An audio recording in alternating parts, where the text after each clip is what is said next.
بسم اللہ الرحمن الرحیم۔ السلام علیکم۔ آج کے اس ویڈیو میں ہم بیان کریں گے حضرت ابراہیم علیہ السلام کی ولادت، بت پرستی کے خلاف ان کی تبلیغ اور نمرود کی طرف سے آگ میں پھینکے جانے کا مکمل واقعہ۔ تو اس ویڈیو کو مکمل ضرور دیکھیے گا۔ نمرود ملک بابل کا بادشاہ تھا اور بابل کا موجودہ نام عراق ہے۔ نمرود بادشاہ کا پورا نام نمرود بن کنعان بن سام بن نوح تھا۔ چونکہ ایک مدت اور عرصے سے یہ بادشاہ چلاتا تھا، اس لیے دماغ میں رعونت اور انانیت آ گئی تھی۔ سرکشی اور تکبر اور غرور اس کی طبیعت میں سما گیا تھا۔ مفسرین کا بیان ہے کہ نمرود بن کنعان بڑا جابر بادشاہ تھا۔ سب سے پہلے اسی نے تاج شاہی اپنے سر پر رکھا۔ اس سے پہلے کسی بادشاہ نے تاج نہیں پہنا تھا۔ یہ لوگوں سے زبردستی اپنی پرستش کراتا تھا۔ چونکہ لوگ پہلے ہی غیر اللہ اور لکڑی سے بنے ہوئے بتوں کی پرستش کرتے تھے، لہٰذا وہ اسے بھی آسانی سے اپنا خدا ماننے پر آمادہ ہو گئے۔ لوگوں کو اس گمراہی اور ضلالت کی زندگی بسر کرتے ہوئے ایک عرصہ ہو گیا اور وہ اللہ تعالیٰ کو بالکل ہی بھول گئے۔ پروردگار عالم نے اس قوم کی ہدایت و رہنمائی کے لیے ان میں اپنا نمائندہ بھیجنے کا ارادہ فرمایا۔ کاہن اور نجومی نمرود کے دربار میں بکثرت تھے۔ نمرود نے ایک رات یہ خواب دیکھا کہ ایک ستارہ نکلا ہے اور اس کی روشنی میں چاند، سورج وغیرہ سارے ستارے بے نور ہو کر رہ گئے۔ کاہنوں اور نجومیوں نے اس خواب کی یہ تعبیر دی کہ ایک فرزند ایسا ہوگا جو تیری بادشاہی کے زوال کا باعث ہوگا۔ یہ سن کر نمرود بے حد پریشان ہو گیا اور اس نے یہ حکم دے دیا کہ میرے شہر میں جو بچہ پیدا ہو وہ قتل کر دیا جائے اور مرد عورتوں سے جدا رہیں۔ چنانچہ ہزاروں بچے قتل کر دیے گئے، مگر تقدیرات الہیہ کو کون ٹال سکتا ہے۔ ایک خاتون جن کا نام نونا تھا اور وہ حاملہ تھی، اللہ تعالیٰ نے اپنی قدرت سے ان کے حمل کے آثار چھپا دیے۔ یہ خاتون حضرت ابراہیم علیہ السلام کی والدہ تھیں۔ اسی دوران حضرت ابراہیم علیہ السلام پیدا ہو گئے اور بادشاہ کے خوف سے ان کے والدہ نے شہر سے دور پہاڑ کی غار میں ان کو چھپا دیا۔ اسی غار میں چھپ کر ان کی والدہ ان کی پرورش کرتی رہیں۔ ایک دن جب وہ غار میں گئیں تو انہوں نے دیکھا کہ بچہ انگوٹھا چوس رہا ہے جبکہ انگوٹھے سے دودھ جاری ہے۔ اس طرح اللہ کے حکم سے حضرت ابراہیم علیہ السلام کو غذا پہنچائی جاتی رہی۔ یہ ایک دن میں اتنا بڑھتے جتنا ایک بچہ ایک مہینے میں بڑھتا ہے۔ 2 سال کی عمر میں حضرت ابراہیم علیہ السلام نے باتیں کرنا شروع کر دیں اور 60 سال کی عمر میں ان کی والدہ نے ان کی اخلاقی تربیت شروع کی۔ بعض مفسرین کا قول ہے کہ 7 برس کی عمر تک، اور بعضوں نے تحریر فرمایا کہ 17 برس تک آپ اسی غار میں پرورش پاتے رہے۔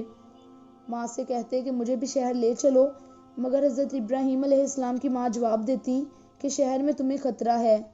ایک رات کو حضرت ابراہیم علیہ السلام غار سے نکل کر شہر کی طرف چلے گئے۔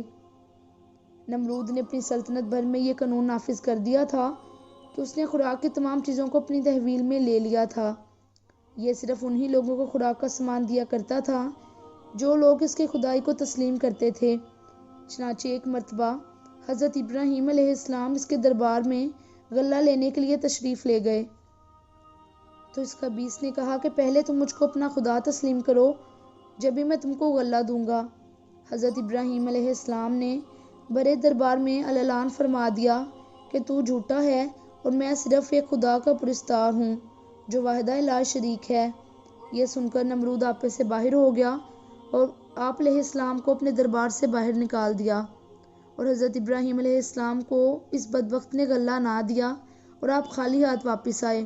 گھر کے قریب پہنچ کر آپ نے دونوں بوریوں میں ریت بھر لی کہ گھر والے سمجھے کہ کچھ لے کے آئے ہیں۔ گھر آتے ہی بوریاں رکھ کر سو گئے۔ آپ کی بیوی صاحبہ حضرت سارہ اٹھیں، بوریوں کو کھولا تو وہ عمدہ اناج سے دونوں پر تھیں۔ کھانا پکا کر تیار کیا۔ آپ کی بھی آنکھ کھلی تو دیکھا کہ کھانا تیار ہے۔ اپنی بیوی سے پوچھا کہ اناج کہاں سے آیا تو انہوں نے جواب دیا کہ 2 بوریاں جو آپ بھر کر لائے ہیں یہ وہی اناج ہے۔ یہ سن کر آپ سمجھ گئے کہ یہ اللہ تعالیٰ کی رحمت ہے۔ حضرت مجاہد رحمۃ اللہ علیہ فرماتے ہیں کہ دنیا کی مشرق و مغرب کی سلطنت رکھنے والے 4 ہوئے ہیں، جن میں سے 2 مومن ہیں اور 2 کافر، حضرت سلیمان بن داؤد علیہ السلام اور حضرت ذوالقرنین علیہ السلام، جبکہ کافروں میں نمرود اور بخت نصر۔ فرمان ہوتا ہے کہ اے نبی صلی اللہ علیہ وآلہ وسلم، تم نے اپنے دل سے اسے نہیں دیکھا جو حضرت ابراہیم علیہ السلام سے وجود باری تعالیٰ میں مباحثہ کرنے لگا۔ یہ شخص خود اللہ ہونے کا مدعی تھا، جیسا کہ اس کے بعد فرعون نے بھی اپنے والوں میں دعویٰ کیا تھا کہ میں اپنے سوا کسی کو تمہارا اللہ نہیں جانتا۔ حضرت ابراہیم علیہ السلام سے اس نے وجود باری تعالیٰ پر دلیل مانگی تو آپ نے نیست سے ہست اور ہست سے نیست کرنے کی دلیل دی، جو ایک مثل آفتاب روشن دلیل تھی۔ نمرود نے جواباً کہا، یہ تو میں کرتا ہوں۔ یہ کہہ کر اس نے 2 لوگوں کو بلوایا جو واجب القتل تھے، ایک کو اس نے قتل کر دیا اور دوسرے کو رہا کر دیا۔ دراصل یہ جواب اور یہ دعویٰ کس قدر فضول ہے، اسے تو ہمیں بیان کرنے کی بھی ضرورت نہیں۔ حضرت ابراہیم علیہ السلام نے صفات باری تعالیٰ میں سے ایک صفت پیدا کرنا اور پھر نیست کرنا بیان کی تھی۔ اس نے نہ تو انہیں پیدا کیا، نہ ان کی یہ اپنی موت و حیات پر اسے قدرت تھی، لیکن اپنی علمیت جتانے کے لیے باوجود اپنی غلطی اور مباحثے کے اصول سے فراری کو جانتے ہوئے صرف اس نے ایک بات بنا لی۔ حضرت ابراہیم علیہ السلام بھی اس کو سمجھ گئے اور آپ نے اس کن ذہن کے سامنے ایسی دلیل پیش کر دی کہ صورتاً بھی اس کی مشابہت نہ کر سکی۔ چنانچہ فرمایا کہ جب تو پیدائش اور موت تک کا اختیار رکھتا ہے تو مخلوق پر تیرا تصرف پورا ہونا چاہیے۔ میرے اللہ نے تو یہ تصرف کیا ہے کہ سورج کو حکم دے دیا ہے کہ وہ مشرق کی طرف سے نکلا کرے، چنانچہ وہ مشرق سے نکل رہا ہے۔ اب تو اسے حکم دے کہ وہ مغرب کی طرف سے نکلے۔ اس کا کوئی ظاہری ٹوٹا پھوٹا جواب اس سے نہ بن پڑا اور وہ بے زبان ہو گیا۔ اللہ تعالیٰ کی حجت اس پر پوری ہو گئی، لیکن چونکہ ہدایت نصیب نہ تھی لہٰذا راہ یافتہ نہ ہو سکا۔ نمرود نے شیطان کے بہکاوے میں آ کر حضرت ابراہیم علیہ السلام کو قتل کرنے کا منصوبہ بنایا۔ اس مقصد کے تحت 160 گز لمبا، 40 گز چوڑا اور 120 گز اونچا ایک احاطہ بنوا کر اسے لکڑیوں سے بھر کر اس میں آگ لگا دی۔ آپ علیہ السلام کو ایک منجنیق کے ذریعے آگ کے لاؤ میں پھنکوا دیا، مگر اللہ تعالیٰ کے حکم سے آگ آپ علیہ السلام پر سلامتی والی بن گئی اور گل و گلزار میں تبدیل ہو گئی۔ یہ دیکھ کر نمرود کی لڑکی آپ علیہ السلام پر ایمان لے آئی، مگر حامان کے بہکاوے پر نمرود ایمان نہ لایا، بلکہ ابراہیم علیہ السلام کے مقابلے کے لیے لشکر اکٹھا کیا۔ آپ علیہ السلام نے دعا کی اور اللہ تعالیٰ نے آپ علیہ السلام کی مدد کے لیے مچھروں کا ایک لشکر بھیجا، جس نے نمرود کے سپاہیوں کا گوشت پوست تک کھا لیا، یہاں تک کہ ایک مچھر نمرود کے دماغ میں جا بیٹھا اور اس نے اس کا مغز کھانا شروع کر دیا۔ اس مچھر کی حرکت سے اسے تکلیف ہوتی، لیکن جب کوئی چیز سر پر مارتے تو یہ آرام محسوس کرتا۔ نمرود 40 برس تک اسی عذاب میں مبتلا رہا اور پھر اس دردناک عذاب کے ساتھ اس دنیا سے کوچ کر گیا۔ حضرت ابراہیم علیہ السلام کو ابو الانبیاء اور خلیل اللہ بھی کہا جاتا ہے۔ اکثر انبیاء کرام آپ علیہ السلام کی اولاد ہیں۔ تورات اور انجیل میں ان کے بارے میں ذکر موجود ہے۔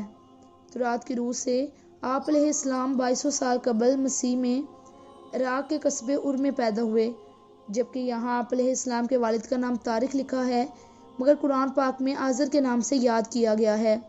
انجیل میں اللہ تعالیٰ حضرت ابراہیم علیہ السلام سے مخاطب ہو کر فرماتا ہے کہ دیکھ میرا عہد تیرے ساتھ ہے اور تو بہت قوموں کا باپ ہوگا اور تیرا نام ابرام نہیں بلکہ ابراہم ہوگا، کیونکہ میں نے تجھے قوموں کا باپ بنا دیا ہے۔